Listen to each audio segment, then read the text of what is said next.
welcome. I mean, of course, the happy evil was ready for his third adventure.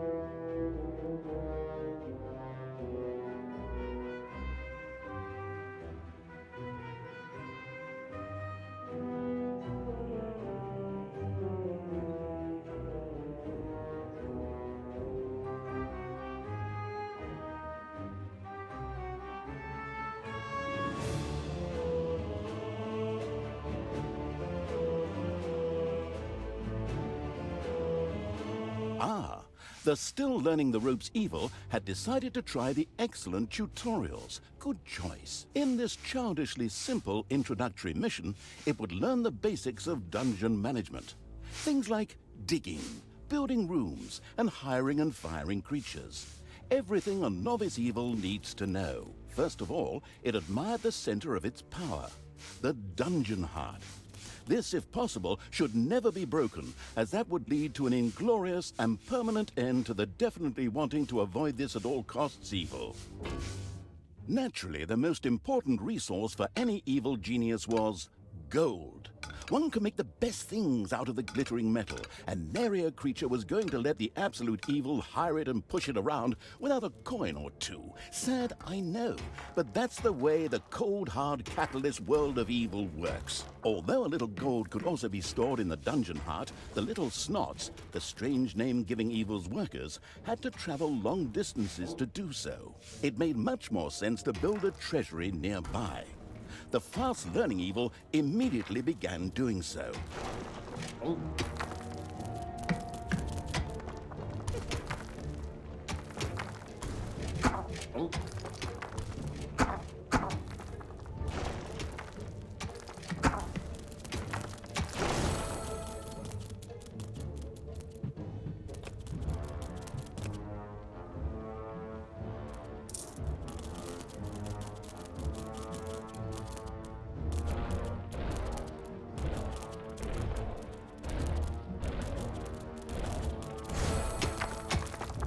Sometimes the bored evil's little snots didn't work quickly enough.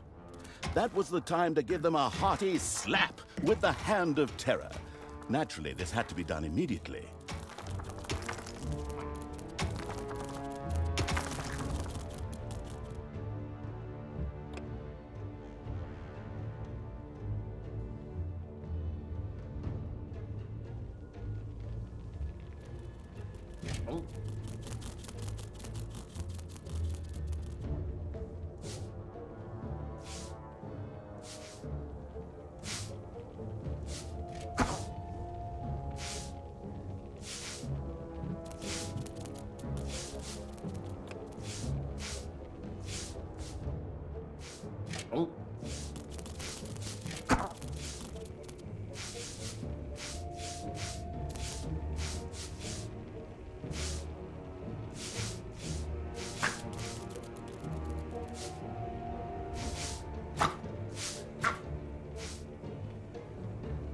The calculating evil threw a cagey glance at its population limits.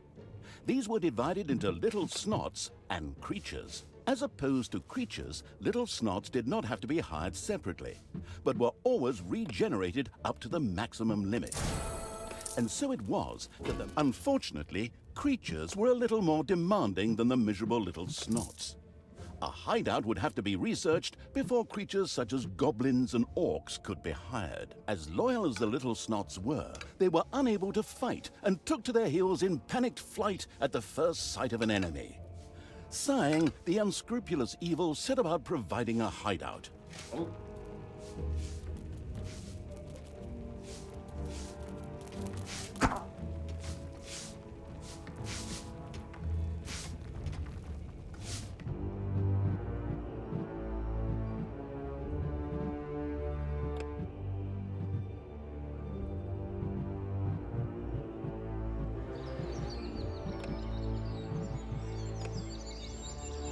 the forest path.